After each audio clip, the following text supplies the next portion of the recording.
Oi, gente, eu sou a Águia, sou dragão literário, e vocês viram algo de diferente? Pentei o cabelo. Fui eu que pentei, gente. E ficou melhor do que eu esperava, inclusive. Tem aqui embaixo também.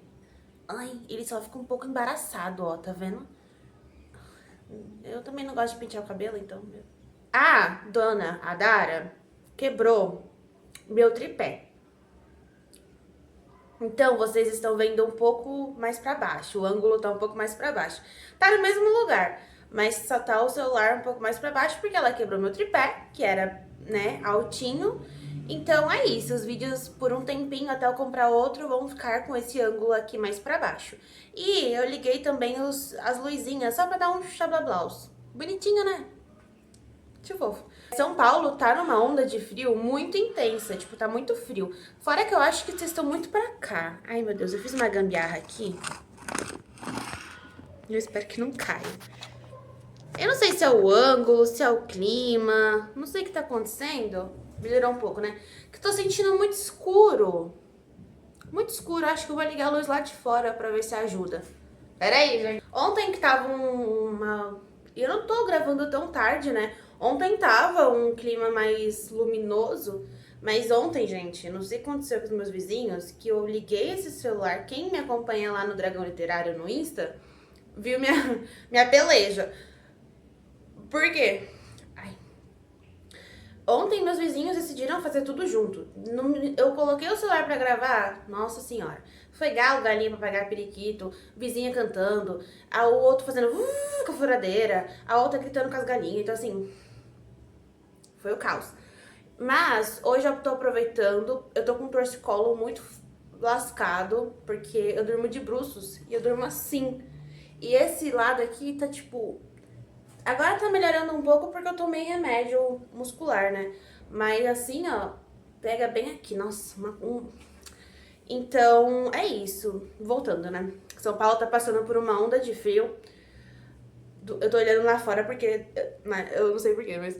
Tá muito frio, gente. Eu amo frio, tá? Mas ontem eu tive que sair, assim, por volta de umas 5 horas. Eu tenho sinusite, né? Isso daqui queimou de um jeito. Que puta que me pariu. Nossa senhora, tava um frio... A gente fica em casa, né? Então, o frio é bom, assim, mas quando você tem que sair, é horrível. No vídeo de hoje, eu... Peraí, o adendo. Eu estou muito feliz com os resultados dos shorts aqui. E, enfim, a maioria é falando sobre meu lançamento agora, que é Tecendo Sinais em Você, essa capa maravilhosa.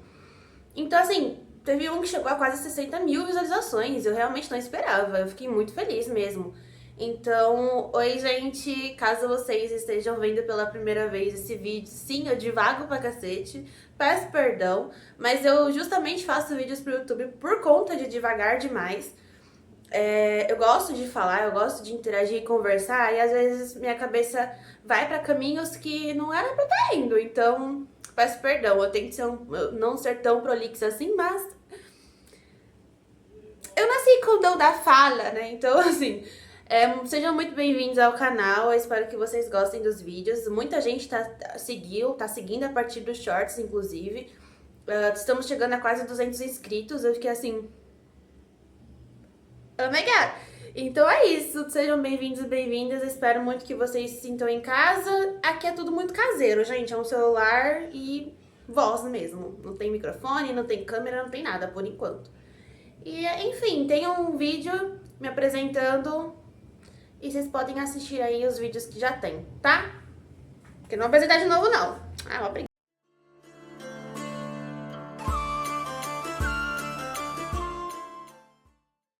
No vídeo de hoje eu vou falar um pouco do processo de como eu faço para escrever e publicar um livro lá na Amazon.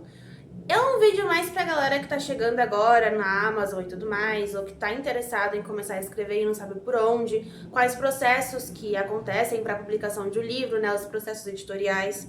Ai, tô um pouco sem ar hoje, nossa. Essas coisas assim.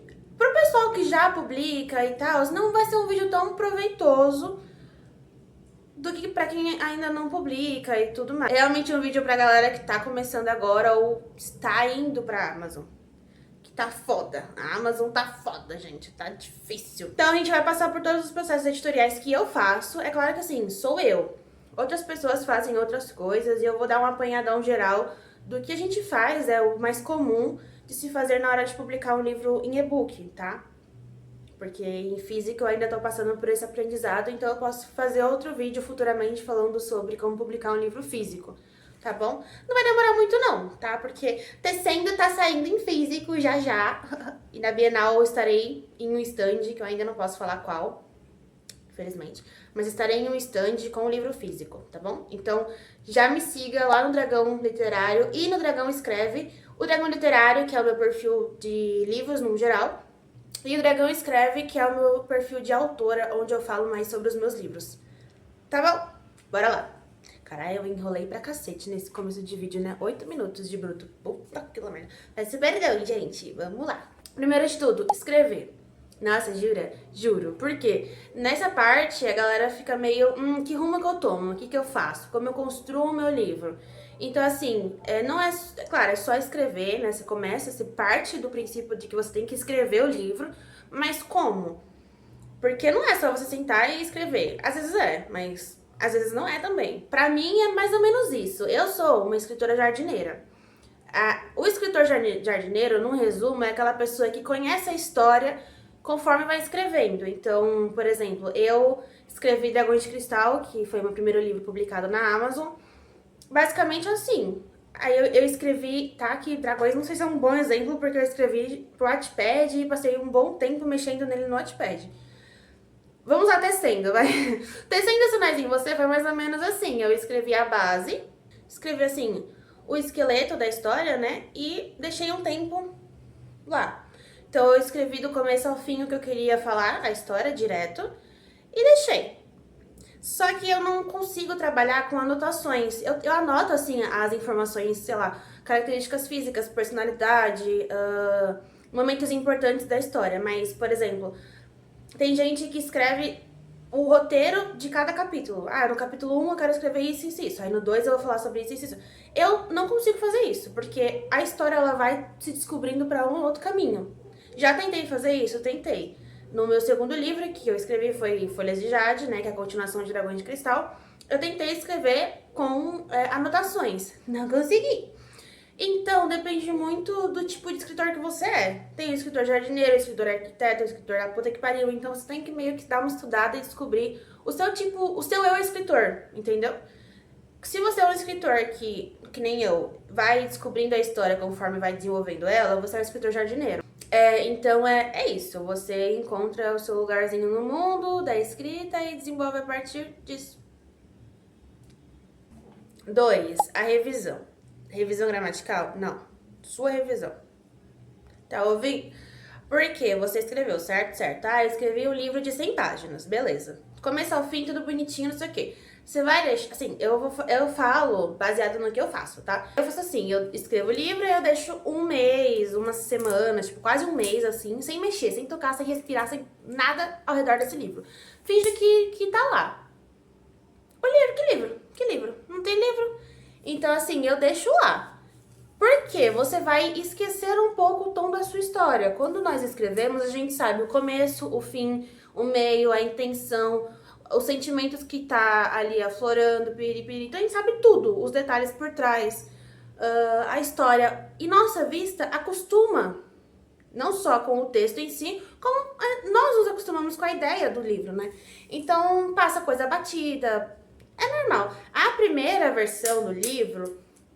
Nossa, eu não vou falar nunca, porque eu nunca digo nunca. Never say never. Mas, dificilmente, raramente, assim, nossa, vai ser a versão oficial, tá? Só pra, né? Porque é muito doido isso, assim. Gente, um livro bem trabalhado, que, assim... Difícil falar assim, mas é um livro bem trabalhado, tá? Vamos falar assim. Ele não leva poucos dias para ser feito, ele leva meses para ser feito porque você está passando ele por vários processos editoriais. Então não é como se você fosse escrever hoje e amanhã você já vai publicar, entendeu? Poucas autoras realmente conseguem dedicar, sei lá, 8 horas por dia todos os dias para escrever o livro e trabalhar no livro. Então, assim, geralmente quem você vê que lança vários livros no ano é por conta disso. Tem uma equipe editorial já fixa e dedica totalmente o tempo para isso, sabe? Então, assim, acaba que você não vai conseguir lançar o seu livro um mês depois que você escreveu ele. Então, você deixa um tempinho ele parado e aí, em seguida, você volta tudo para ir reescrevendo isso. Então, você vai passar pela revisão do seu enredo, tá? Se você vai ver se tem algum furo, se você esqueceu alguma informação importante, você vai acrescentar mais coisas no seu livro, porque ele tinha um esqueleto, agora ele precisa ter um corpo. Então, você vai, né, colocando órgãos, pele é um órgão, mas tudo bem. Enfim, cabelo, olhos, boca, nariz, e você vai construindo o seu ser humaninho ali. Passado por essa revisão, você pode ter duas opções, tá? O que eu faço? Betagem primeiro. Eu faço a betagem primeiro, mas como são amigas minhas que geralmente betam, acaba que beta vem dos gamers, né? Que é o beta gaming. Gaming? Gamer, acho que é gamer. Aí eu não sei dos jogos, gente, eu sei dos livros, por favor. Então é aquela pessoa que vai ler o seu livro antes de todo mundo. E vai te dar um tom assim, tipo, legal, não tá muito bom, você colocou merda aqui, será que você não pode reescrever? Então é mais ou menos isso. Nessa parte do beta, do leitor beta, as pessoas, elas fazem da ordem que elas querem. Então, é meio que o que você quer. Você quer uma opinião agora, pra aí sim reescrever uma da segunda vez? Pode ser também. Você pode, depois você escreveu, revisou, né? Você reescreveu, incorporou um pouco mais seu livro, você vai atrás de leitor beta. Tenha consciência de que seu livro vai ter erros ortográficos. Tá tudo bem pra você alguém ler com erros ortográficos? Aí você pode pedir pra alguém ler o seu livro antes de todo mundo e te dar uma opinião ali baseada no que ele leu, com erros ortográficos e tudo mais. Porém, o que eu indicaria seria, reescreveu, vai pra leitura crítica, tá? Por quê? A leitura crítica, ela é importantíssima, gente, assim, ela é muito importante mesmo, porque o profissional de leitura crítica, ele vai ver seu livro de uma forma profissional e totalmente imparcial. Então, assim, você sabe que seu personagem é sensacional. O leitor crítico, ele não sabe nada do seu livro. Ele vai ler ali, primeira mão, e vai falar baseado no que ele tá achando de forma profissional. Leitores críticos, geralmente, o certo, né? Eles têm cursos, eles têm faculdade na área de letras, tem escrita criativa, tem cursos pro caralho a quatro. Então, são pessoas que são realmente capacitadas profissionalmente para essa área, porque elas não vão só analisar, que nem a diferença do leitor beta pro leitor crítico é que o leitor beta vai falar baseado na opinião dele como leitor.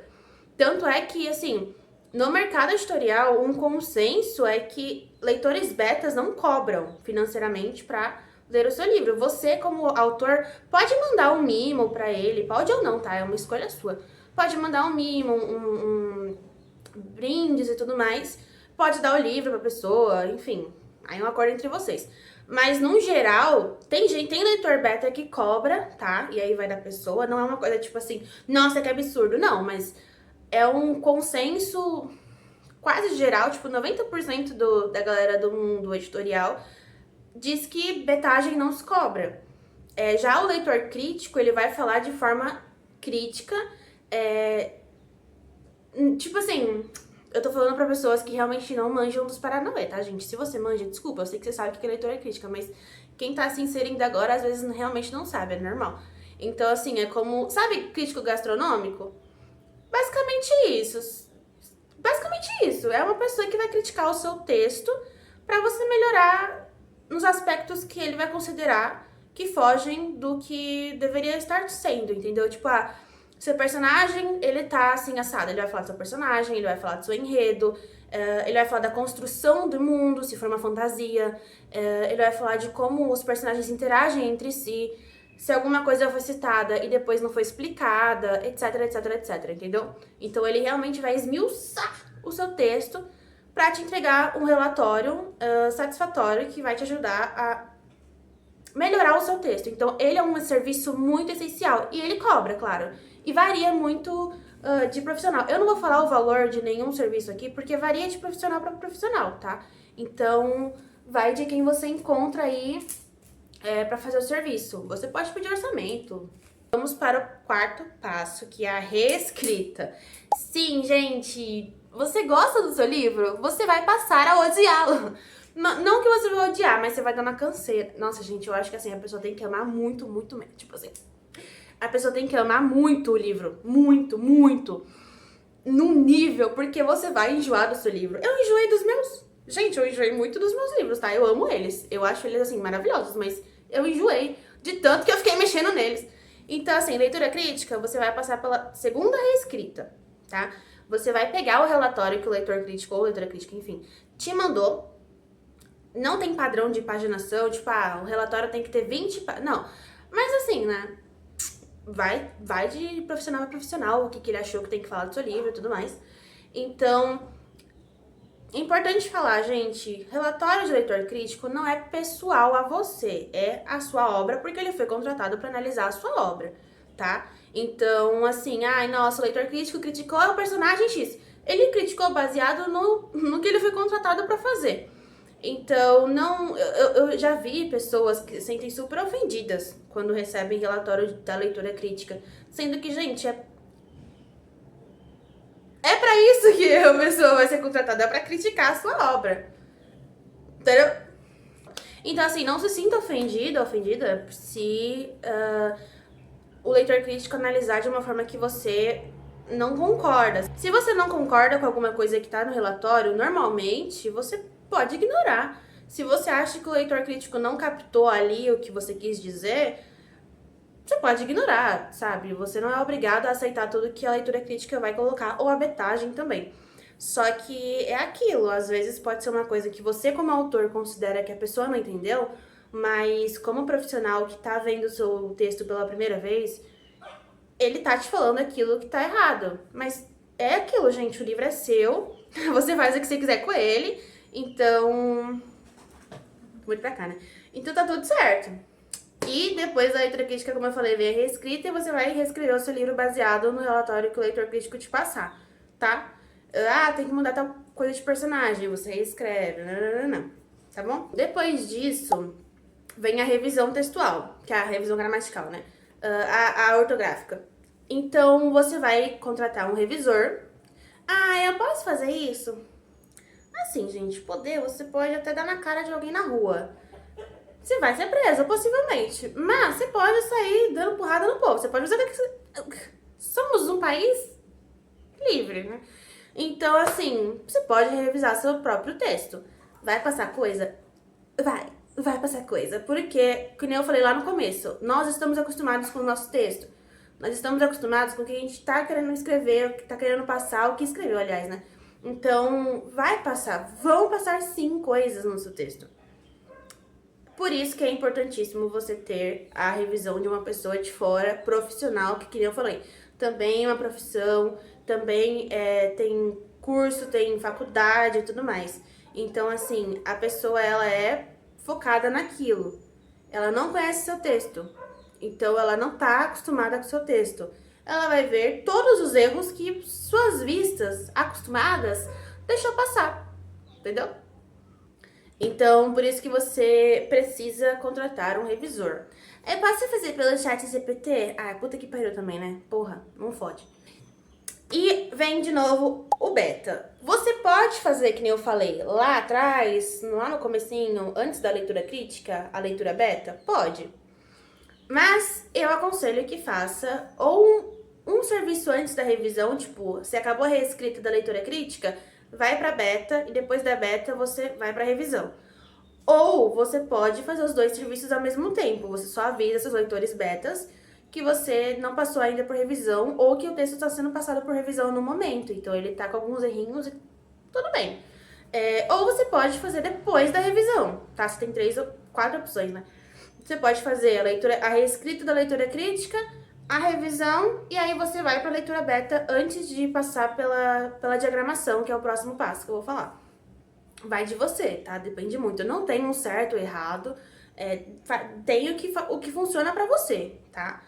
Então, é isso. Os serviços, eles sendo feitos, a ordem, só dessas últimas que eu vou falar, mas daqui pra trás, a ordem não necessariamente é obrigatória, assim, são indicações, tá?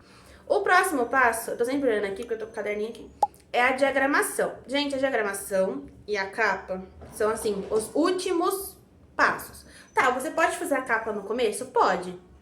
Mas a chance de você desistir da história ou começar outra história e tal é grande. Então, assim, eu aconselho sempre fazer capa por último, porque você já tem o nome da história, você tem frases que você pode querer colocar ali, subtítulo, modelos de como você quer a sua capa, piriri, piriri, piriri. Quando. Eu acho que é um risco você fazer a capa logo no começo que você está construindo a sua história, porque, enfim, gente, a vida ela vive, né? Então você pode sim acabar abandonando a sua história e você vai ter pago por uma capa que você não vai mais usar. Então são as ordens de serviços que eu faço, que nem eu falei. Logo, eu deixo. Terminou tudo, assim, a revisão tá pronta, a leitura crítica tá pronta, a leitura beta tá tudo ok, falaram que tá isso aí, arrasou. O texto em si tá pronto, manda pra diagramação, tá? Que aí você tem duas opções na diagramação. E manda pra capa. Você pode fazer os dois ao mesmo tempo, tá bom? Ou você pode fazer a diagramação e depois você faz a capa também. Mas eu faço os dois ao mesmo tempo, geralmente, tá? Porque é mais ou menos o mesmo tempo que levam os dois serviços, então, de boas. Mas falando primeiro da diagramação. A diagramação do e-book sou eu que faço, porque eu aprendi a fazer com vídeos no TikTok, vídeos no YouTube.